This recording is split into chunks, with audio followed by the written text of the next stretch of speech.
So, I guess we are live. This is kind of weird. I'm using another application, but we are back once again live.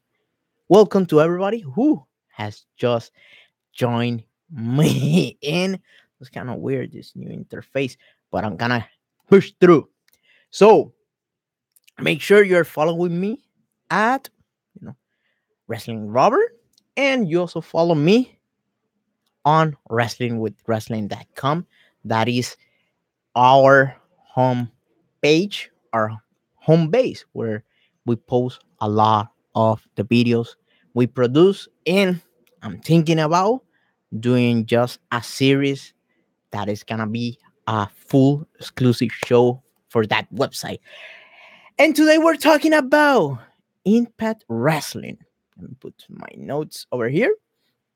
Impact Wrestling, June 14, 2018. The best way that I could describe this show is as a roller coaster. It had his highs and also obviously had his lows. His lows, right?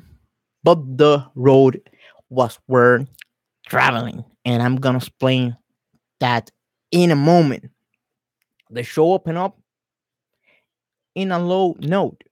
We open up with Grado. Obviously, he was scheduled to have a match during the broadcast. But then, right there, we go to a high. Eddie Edwards decided to show up. Out of nowhere, he attacks Grado. He is now 110% unhinged. Guess what? He picks the mic and he calls out his former friend Tommy Dreamer, because Tommy Dreamer saved the life of Sami Callahan last week, because Eddie Edwards had in mind it was his goal to wipe Sami Callahan face of the erase him from history. I think that would be a better line for me to use. Then obviously Tommy Dreamer decided to show up, and he did the whole Mick Foley deal back in the day. I don't know if you're some of you guys are old enough, but there was a time when Mick Foley was on ECW that he was saying to the guys on ECW, hey, don't kill yourself. You're gonna get hurt, you're gonna get concussions and that type of stuff. So basically, Tommy Dreamer was doing the same thing with Eddie Edwards, saying, hey, Eddie Edwards, you could be the next champion. Don't waste your time chasing this guy. Sami Callahan, if you get obsessed with this guy, you're going to waste valuable time that you could be spending training and fighting to get back into the world title scene. Guess what? Eddie Edwards took a kendo stick, a Singapore cane, right? And he hits his former friend Tommy Dreamer. I was not expecting this. My idea for the feud between Sami Callahan and Eddie Edwards it was like, let's have a big match, obviously on Slammiversary, with you know any type of hardcore stipulation or something along those lines. But they decided to do a little twist and now use Eddie Edwards versus Tommy Dreamer as a buffer feud. Meanwhile, Sami Callahan, he is still flexible and you can use him in another place in the car. And by the way, that is a wise idea, because as long as you once again reheat that feud, it is a good idea, because you're keeping things fresh and you are not burning that feud to the ground. So this is a win for me. After that, obviously, Tommy Dreamer, he came and talked to Scott Demore, and Scott Demore said, "Hey, bro, we're trying to, do this, fix things around and blah blah blah." He gave them like the corporate talking point, and Tommy Dreamer said, "Fuck it, I'm not gonna deal with this. I'm done." So he basically quit Impact Wrestling. Now, how are they gonna get Eddie Edwards to once again put the flame back on Tommy Dreamer and get him to fight him? How will they do that? That would be interesting to see. Will Eddie Edwards show up at House of Hardcore? I think that is, the easiest way around to get that feud going on. So we're greeted with the first match of the night. Taya Valkyrie once again on Impact on the Impact Zone versus Rebel, who is back. No, long time no see. I was laughing when Josh Matthews was dropping the name, the Miranda. Well, not a bad concept, but the execution. But it is what it is, right?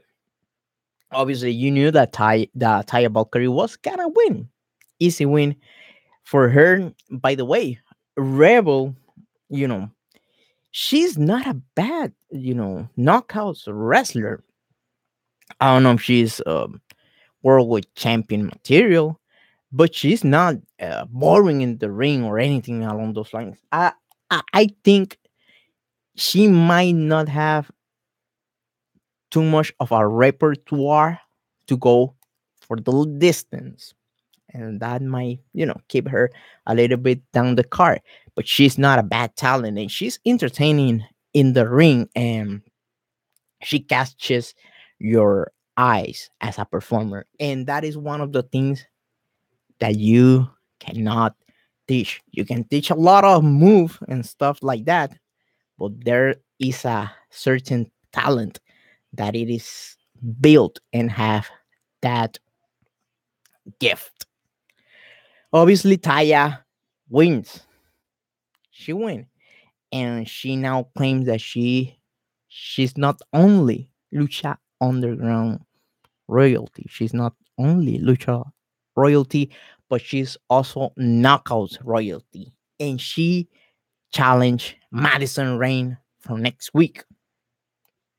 Not a bad matchup. Obviously, a new match, something that we haven't seen on Impact Wrestling. But I'm still not sold on Madison Rayne as a baby face. She doesn't do it for me. She doesn't do it for me. It is what it is. And along those lines, just make sure you post it. I'm gonna be paying attention to that once I finish up, talking about the show and reading these notes. Then we're greeted with Ohio versus Everything. OB doing their video package, something we haven't seen in quite a while. That's good. There's a good style that is unique to them. And now they're bowing to destroy El Hijo del Fantasma. He's the next target in line. And later down the card, we have Jade, Crist versus El Hijo del Fantasma. Next, we're greeted with a tag team match. Kevin Matthews, and Fallah Bahh versus the Call of Lee. By the way, Kevin Matthews had been put a lot of effort on his physique, and it is showing up. This was a comedy match, but not a bad match at all. However, as I was saying last night, the Cult of Lee is the litmus test of the Impact Wrestling Tag Team Division. But what happened? What happened, right? They managed to win this one. KM and Fallah Bahh took the L, the big L. So what does that mean? That the tag team of KM and Fallah Bahh is not up to standard. Obviously, KM got pissed off at Fallah Bahh, and basically let him know that things are not working out the way he wants that to be. So it looks that they might be reheating that feud between KM and Fallah, and they are starting just building a little block in order to build a feud later down the line. Next, we got a LAX segment, another excellent segment. Once again in the hideout, and Eddie Kingston, King has managed to arrange a match for LAX for the tag team titles versus CNE, Andrew Everett, and DJC. And they were celebrating by getting, obviously, a tequila shot with the crew. The way you should do things when you're celebrating, right? And obviously, the Yamante was there. And she had the shot with them, and she said, "Yo, this is not up to standard. This is like lower class. This is not as hard as we used to." But Santana and Ortiz was like, "What are you talking about?" By the way, I gotta make a little offhand comment. Have you ever tasted like fake alcohol? I have. I have. When I was deployed, I tried some kind of wood alcohol. It's terrible. It's nasty. It is not the same thing. Doesn't even belong in the same galaxy as just your regular alcohol. But not getting back lost in words, right? After that, obviously, Santana y Ortiz y Diamante, they left. And Eddie Kingston, he went down and he sat down on the big man chair. He puts like his Timberlands, and he was like, "Hey, you know, I like this power." That is was what he was basically saying. "Hey, I like the power of being the one in charge, coming across as one of those guys who sells you like fake Jordans or fake Gucci or fake weed or something along those lines." He came across as a snake oil salesman. So it was very funny. I was expecting, by the way, expecting him to turn the one El Cuadro, the one with the Mexican boxer, you know, think that is Julio Cesar Chavez. Julio Cesar Chavez.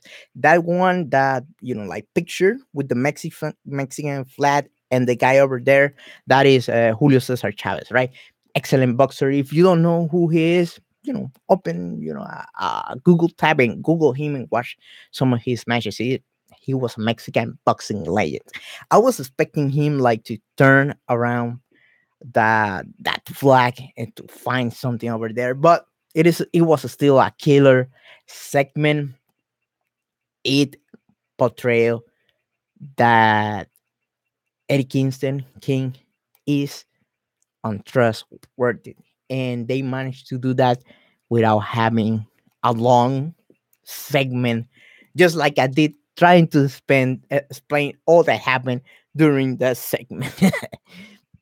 Next, we got a match that when I saw it being announced this earlier early during the broadcast, I was like, "Hey, why is the number one contender match this early on the card?" Right? I was like, "Hey, yo, this doesn't make any sense. Why it is like in the middle of the card?" And then it was a match from House of Hardcore. And I'm sometimes I'm a little bit of an asshole, but I rather have matches on the Impact Zone because of the production quality. But guess what?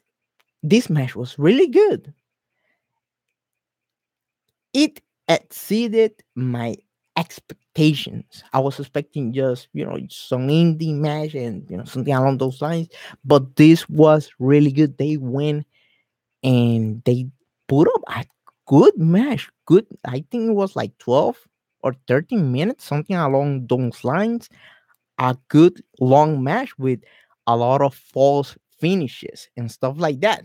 And the winner, obviously, you all knew who he was. It was none other than Moose. So he is challenging Austin Aries for the big belt at Slammiversary 16.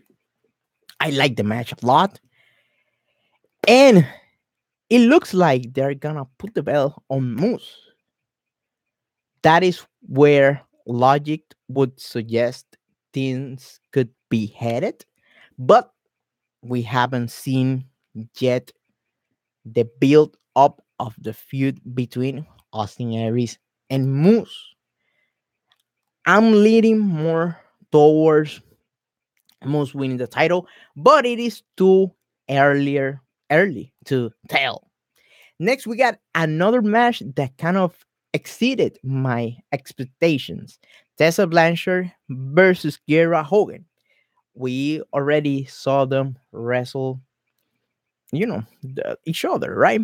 So when you think about it, hey, they're wrestling once again on TV. There's not that much that you can do, right? But this match managed to be on the about average level when it comes down to wrestling TV matches with a lot of stuff, going on and keeping things things fresh once again in the knockouts division.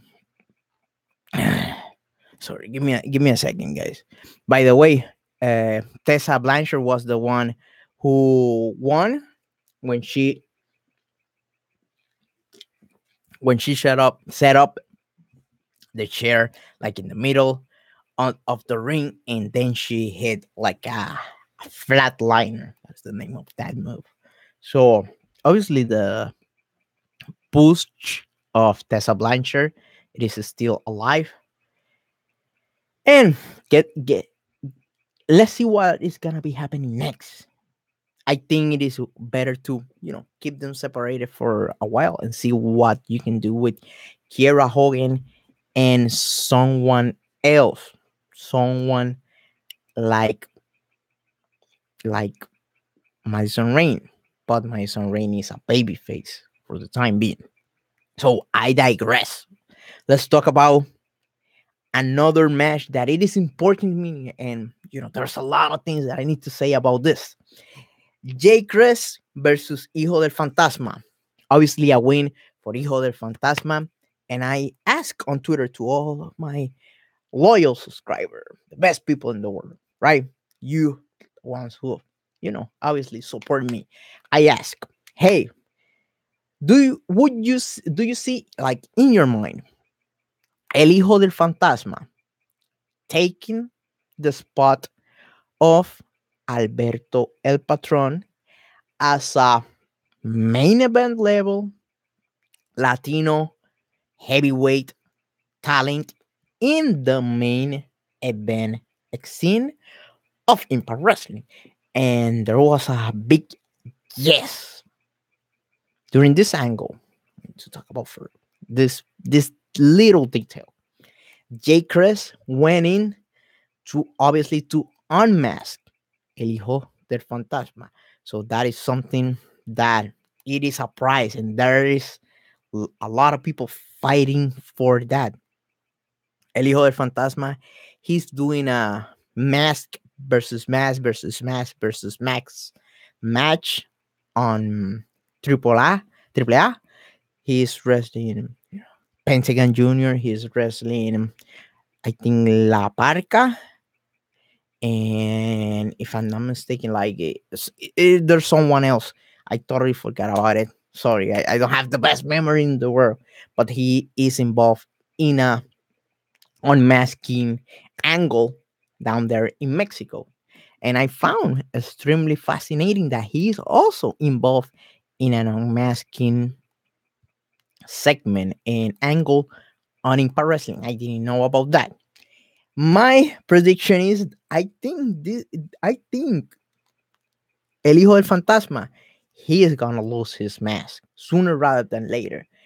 And I said it last night on my live stream that even if he lost his mask, that is a win for him. He's able to speak English quite decently, right? He have the heights, he have the wrestling ability, and he have the look. I think if he's able to get unmasked, use the right, facial expression, just like every wrestler in the world, he would be able to him get himself even more over. Would he be able to get to the Alberto El Patron level? We don't know yet, because even though on Mexico he is like in the upper middle class, he's not at the main event level, but he might be able to do it on Impact Wrestling. I think if he plays the cards right, he will be able to get to that main event scene, because the man can back it up in the wrestling ring. He obviously have a lot of followers and a lot, people who are rooting for him. And let's see how things progress, and we might need to see a couple of his matches versus an American heavyweight style of wrestler. But I think he's talented enough to, get on that level. Hopefully, he is the answer. Even though, Alberto Patron is a good wrestler, when you take him out of the WWE arena, he doesn't shine that much over there. But he was, better either on AAA or Impact Wrestling. But his things outside of the ring chop his leg as a top main event talent. So after the match, obviously Jay Crist went in. They tried to unmask El Hijo del Fantasma, and obviously Pentagon Jr., which, by the way, this was the best segment according to me on this show.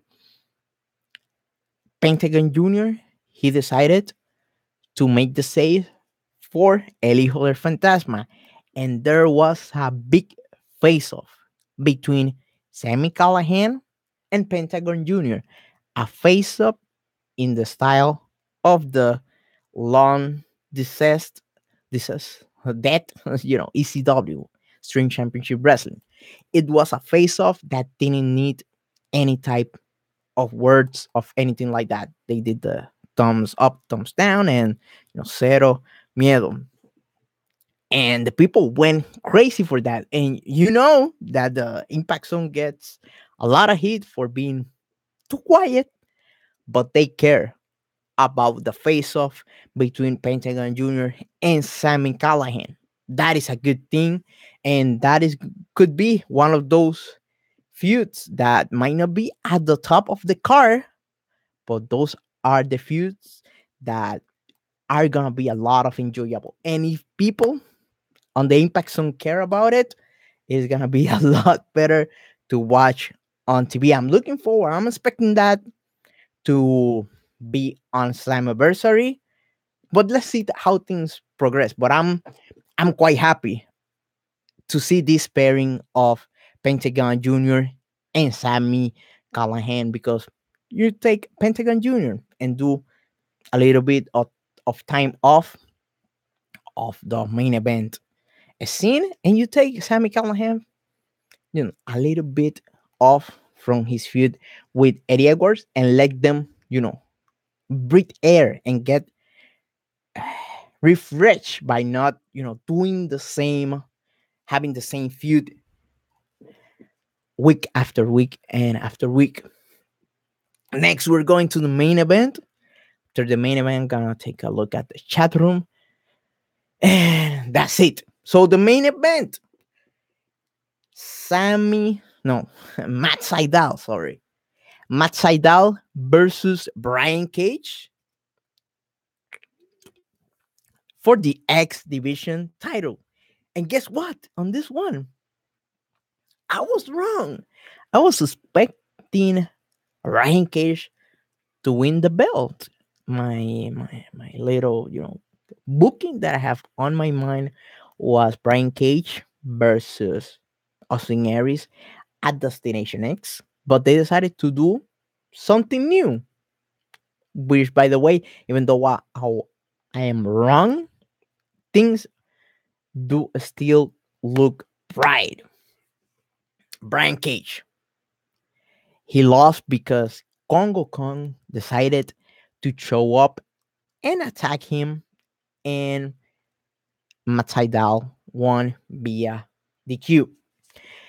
Believe it or not, that pairing could become something of a must watch video on YouTube this year. The matching of Congo Kong versus Brian Cage. If you take a look, who are the most like popular matches or and videos on YouTube during this year, most of the time it have either Brian Cage, Abyss, or Congo Kong on the the outside, obviously outside of the heavyweight feuds, or Su Young and Rosemary. And if they play their cards right and they do a big man, something that Impact Wrestling have been missing for quite a while, they do this match, big man versus big man. I think they might have something special on this one. And by the way, let's see if they're able to outdo each other. Would us be able to see Congo Kong do the backflip on Brian Cage? Would they book that? I'm looking forward to see that spot once again. And I obviously wanted to see it on Impact Wrestling. If they could do that, that is gonna be a match that is gonna go viral on social media.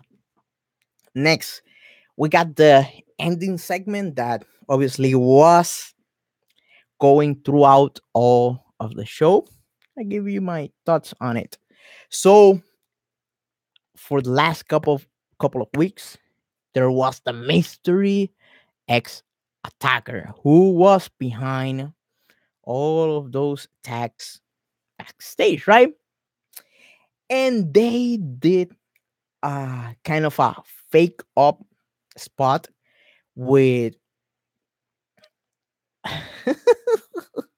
Fallah on the floor and Petey Williams, grabbing the car with the X on it. And Sonjay Dutt, he went in and find his former friend Petey Williams with the X car of the mystery X attacker. Obviously, you're gonna feel betrayal. Your big friend for more than 10 years is the one doing all that dirty stuff over there. So obviously, Sonjay Dutt got into, a verbal feud with Petey Williams, which, by the way, it was very passionate. Let's not overlook that. Sonjay Dutt came in, at least on my end of the screen, very passionate. He's acting as obviously this is pro wrestling. This is not like a full blown movie, but his acting was on point. L- Later, after that, obviously Petey Williams got arrested by the police guy, and the police was with a police hat and grabbing him by the arm and taking him to jail, right? And then the police guy, he decided to attack Petey Williams, and then he took his hat and his shirt and he revealed himself as Killer Cross. He is a mystery attacker coming forward. Why? What? I like the most about this feud, this revelation. It was something obviously unexpected. You got a new talent that have the look. He's able to work. He's not a bad wrestler. And you are introducing him in a conspiracy type of angle. So we got point number one. Point number two, and I know this might not be, not all of the people who are listening to this show, to this podcast, might agree with me, but the sense of there is a police brutality problem. There might be some cops that might be corrupt, and that is something obviously you hear a lot on social media or on the news. And there's some truth to that, but there's also some paranoia about that. The first concept that we talk about included conspiracy. Now you're adding to this paranoia about police brutality and roughing, Petey William and try to choke him out. So the revelation have had those two levels, the one with conspiracy and the one with paranoia that I did enjoy a lot. And after that, obviously, Killer Cross took the card. He showed his back tattoos to the camera, and that was the cliffhanger. You are adding basically three levels: the expectation, the revelation, right? You got the paranoia of people, and the hidden kind of message of police brutality, right? And the top level being the revelation and what is gonna be happening next week, because we are left with a big cliffhanger. My last thoughts about this before I take a look at the chat room. Very good episode. Like I said at the beginning of this review, this was a roller coaster. There was a lot of downs and up, but the road was worth visiting and traveling. And that is what mattered the most. And since it left, the show went off the air on a high note, that is why there's a lot of people still talking about this on social media and Twitter, and it was trending and stuff like that. So good job to Impact Wrestling, and obviously you won your show before the last set of tapings in the last set of tapings before Slammiversary. You want that show to go trending on Twitter. Obviously, next week we're greeted, if I'm not mistaken, with the Canadian tapings. I heard a lot of great things about those tapings. So let's see how all of those things translate. And take a look at the chat room. We got the big man. We got Larkin from SMM Podcast. Shout out to him. And he say, great to see Killer Cross. He have a lot of potential. Yeah, that guy have the size, he got the looks, and he is being introduced into the Impact world, into Impact Wrestling, as someone important. Now it is for him to take that ball and dunk it like basketball or something like that. You are they are setting you up for success. And by the way, take you know take yourself back, take a step behind. The talent, the management must be high on the guy. Why? Because you don't do those type of angles just for any talent over there. You care about that talent. You care about that talent enough for you to put a solid storyline into his debut. Remember, this is just his debut, and he had been introduced as a character while well. Next on the chat room, I have Cool Man 95 too. He's one of those loyal, subscribers. One of those guys that, you know, it makes me smile, makes me happy when I see him in the chat room and I see him in the comment section because those are the guys that give you that energy into putting that extra mile into doing podcasts and doing reviews about the things you love, like wrestling. So he comments, I heard that Killer Cross is part of a faction. That would not be bad. For, if I'm not mistaken, the only faction that we have on Impact Wrestling is LAX, and they have never, come across as a overbearing faction. So there's there is room for him to bring like a faction if he wants to do. Coleman writes he's an faction in AAA. I'm not sure. I don't know about that.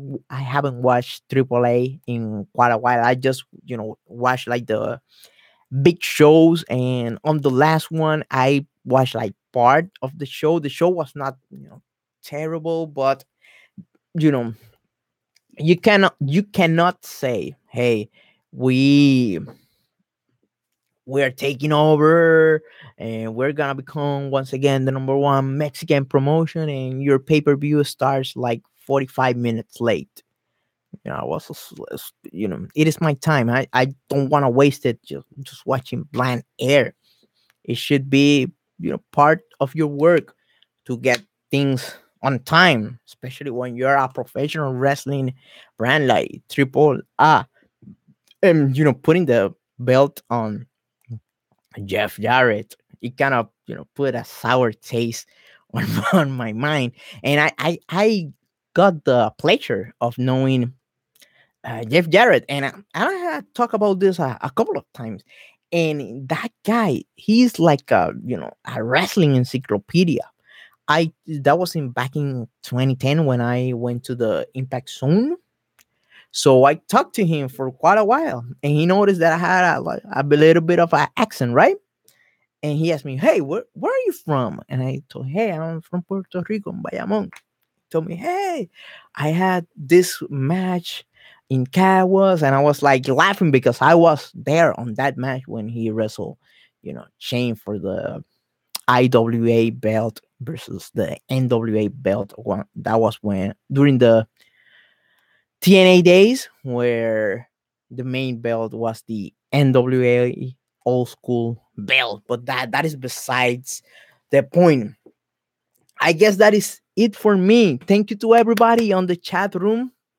Make sure you share my videos around, and if you have any idea for new videos that you may want to see, just let me know because I'm gonna be having a little bit more time than usual, and hopefully I will be able to make top 10 the top 10 promos of a Scott Steiner on TNA. So I have all the videos already chopped up and everything. I just need to find when this place is really quiet so I could do a really good voiceover. So be on the lookout for that. I don't know when I'm gonna upload that. Hopefully Monday or Tuesday. So that is most likely gonna be my next video. And before I forget, there was a little bit of news that Eli Drake, it is gonna stay around for a whole month and something. So he's gonna be with us until Slammiversary for the time being. So let's see how things go, and they don't let him go. Just seeing how things work out for Mike Bennett or for Lashley. If I was Eli Drake, I wouldn't live Impact Wrestling.